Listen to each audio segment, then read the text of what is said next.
Správy televízie Severka.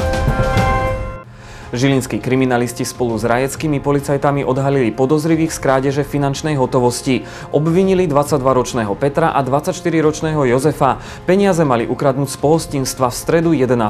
marca okolo 2 hodiny ráno. Peter tam pracoval a počas prevádzky sa nechal zamknúť v sklade obvineným Jozefom. Ten odsúzil finančnú hotovosť a z miesta ušiel. Dvere na sklade otvorila až pracovníčka pohostinstva, ktorá prišla do práce. Peter zavolal políciu a predstieral, že bol v sklade uzamknutý neznámou osobou. Spôsobená škoda je takmer 5,5 tisíca eur. Muži teraz môžu skončiť vo väzení až na 3 roky. Severka, televízia Severného Slovenska. Denne nové spravodajstvo z miesta obcí, v ktorých žijete, pracujete, kam chodíte na rekreáciu či za priateľmi. Žiadajte u každého dobrého operátora. Televízia Severka. To, čo nás spája. Viac informácií na www.severka.tv.